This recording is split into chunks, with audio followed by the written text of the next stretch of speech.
Hey Gainers, so welcome to episode 11, and we've got Jamie here, who's admin on the team, who's going to talk about the vehicles of Gein. Hi Jamie, do you want to just have a little chat about the vehicles? Absolutely. We're going to talk about the main vehicles owned by Ed Gein, along with one supposed vehicle owned by him that's never really been mentioned before. And we look forward to talking about both of those because we have a lot of information on both. We managed to find some original verified paperwork from the state of Wisconsin and gives a lot of information about the vehicles, including numbers. And I've done my best to decode these numbers. So we ended up with the most factual things we could about these vehicles that have never been shared before. So we look forward to doing that. Okay, so which car, vehicle, truck do you want to start off with first? I think we should do the 49 Ford since it's the one that's talked about the most, if you think that's fair. Yeah. I got my notes with me, everybody, so I wrote down everything to make sure I was correct. But as many of you know, Ed Gein drove a 1949 Ford four-door sedan. It had a, let's see, had a 239 cubic inch flathead V8, which was very common. Truck had regular license plates, and it's not sure, nobody is sure when Ed purchased that vehicle, but he at least owned it for 3 years. So he may have owned it since it was new, but nobody's completely sure of that. But he did own it for quite a few number of years. The car is a bit notorious since it was purchased by a man named Bunny Gibbons, if I'm correct, is the name he went by. Bunny Gibbons. He was a slideshow operator that did like little For attractions. little attractions, yeah. Yeah. He had purchased the car on the March 30th, 1958 auction for $750, which I believe in today's money is around 8,000 USD, I believe would be the correct number. It'd be about 8,000 USD today. And it was used at a few events in July of 58. And I think the American Mental Health Association and a couple other people weren't happy with that car because he was, charging people to look at it and even had a reward for people if they could prove it wasn't his car, whatever. And I believe just during the first viewing of the car alone, it had over 2,000 visitors just to that first attraction. But unfortunately, he did not allow photos of the car. So there's none of it at the attraction, just a couple of very small photographs of the outside. As to what happened to the vehicle after 58, nobody is sure of, but you do see a lot of theories happening. Like you'll see somebody pop out of the woodworks every couple of years, especially ever since the Netflix series kind of brought everything back. There is a YouTube video out now. I think it's best if we may not mention names, but it's no hate toward that YouTuber at all. He was just reporting on what somebody had commented, so no hate towards that YouTuber at all. I think he made a very fine video. It just has a lot of inaccuracies.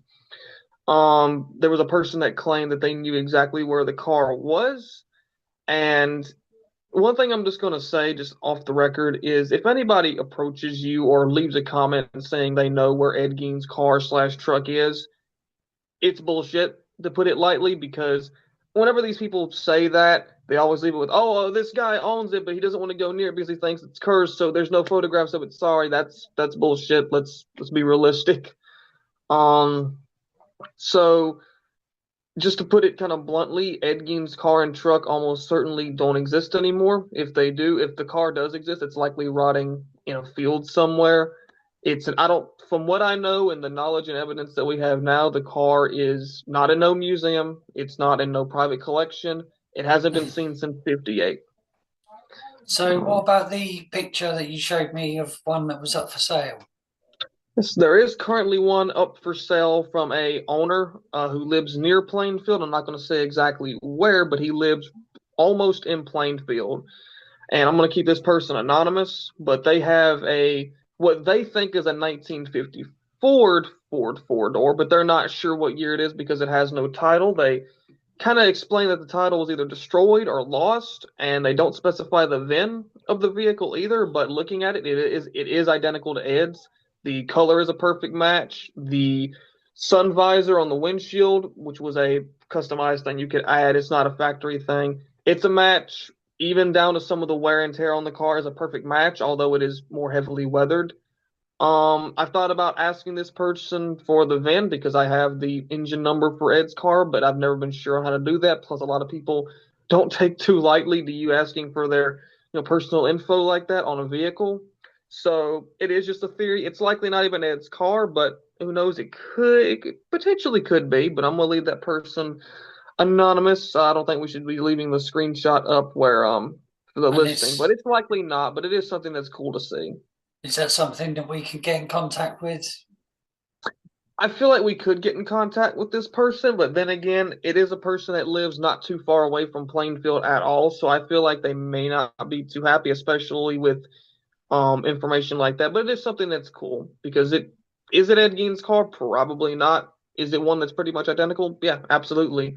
It even has the 239 flathead V8 in it, which was a common engine for the 49 Fords. But yeah, if anybody happens to know who that is, uh, let's see what I'm saying here. Yeah, I doubt it's the car though, but it is cool nonetheless. Yeah. Um, Okay, so should we go on to the truck? Absolutely, because that's something that's never really brought up much that I feel like has a lot more details on it. The truck is a 1940 Chevrolet half-ton pickup truck. It had farm plates, and if I look down on my notes here, it was a 216 cubic inch inline six, also known as a stove bolt six, if I'm correct. It was a three-speed manual floor shift, not a column shift, and produced around 85 horsepower. And it, like I specified before, it was farm plates. And let's see on my notes here. Yeah, that's pretty much it. I believe it was also made in the Michigan factory is where it was made.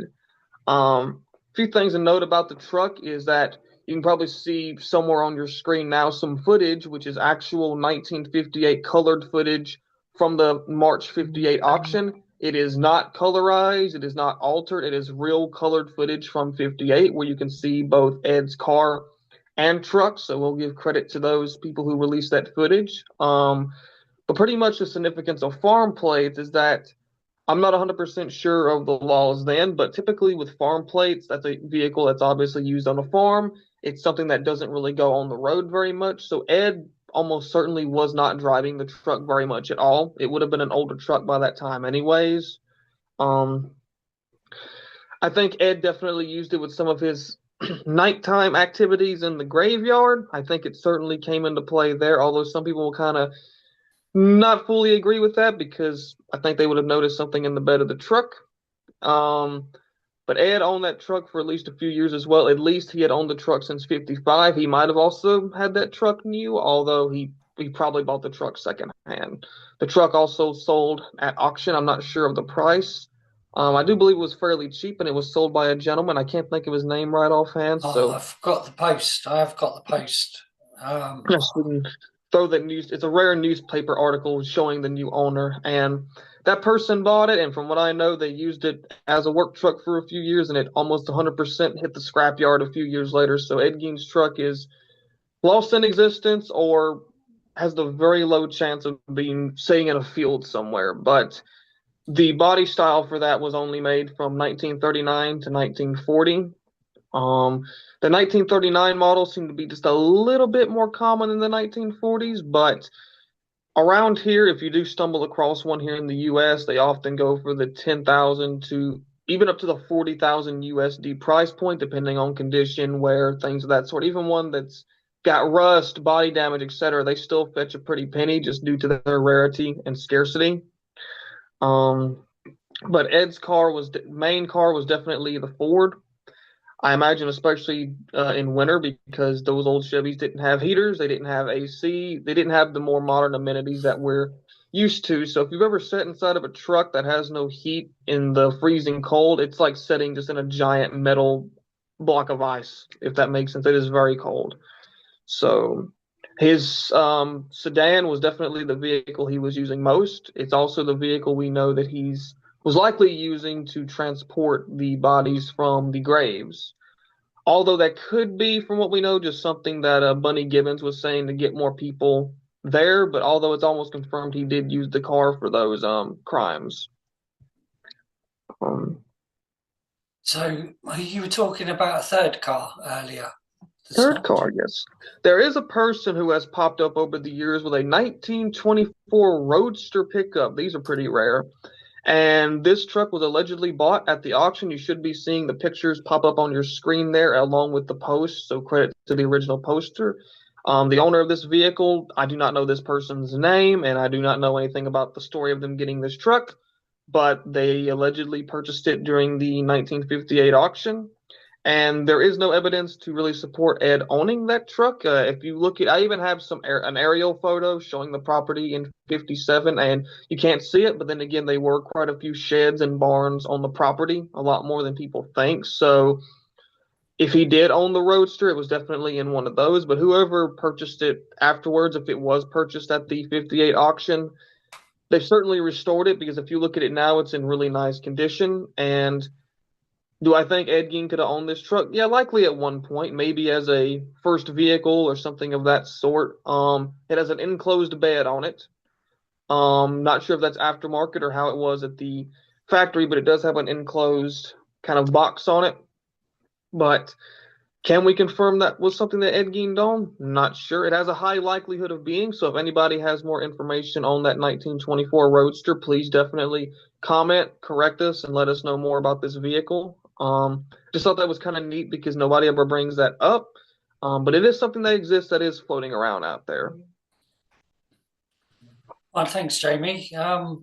Anything else you want to add to this?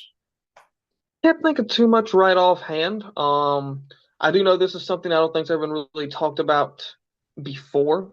I do know people talk about Ed's car quite a bit, and there's so much misinformation about it. Like somebody even got up one time and was trying to say that it was a 1947 Dodge, which it absolutely was not a 47 Dodge. Um, the car was 100% a 1949 Ford four-door sedan with the flathead V8 and the truck is a 1940 Chevy. We have more pictures of the truck than we do the car. The only real footage of the car is from the auction, and you can barely see it. But it did exist. But like I was saying earlier, I don't think either of these vehicles exist anymore. If they do, they're rotted away somewhere. The only way that we'd be able to confirm is if somebody came up and had an engine number or a VIN number, and that way they could be confirmed because that's something that we do have that is public knowledge. Um, so yeah, it's pretty much most of what there is to know about Ed Gein's car. Along, since I like beating the Netflix fan fiction so much, you guys know I can't go an episode without doing that. In the series, Ed's truck is green for some reason. In real life, it was not green. It's more of a dark blue color, which was also much more common. And it's almost hard to tell, but the car was also more of a black or blue color. It was not the maroon that you typically see from what we know. So another little mistake on the Netflix series is Ed's car had a sun visor going across it, which is an aftermarket thing that's also not seen in the series. Although I do like to see both of those vehicles in that series. That's one of the only things I liked about watching that series was seeing these vehicles. I'm a bit of a gearhead. Okay, thanks, buddy. So thanks, gainers, for watching and tune into our next episode. You jolly. I'll see you guys later. Thank you for watching.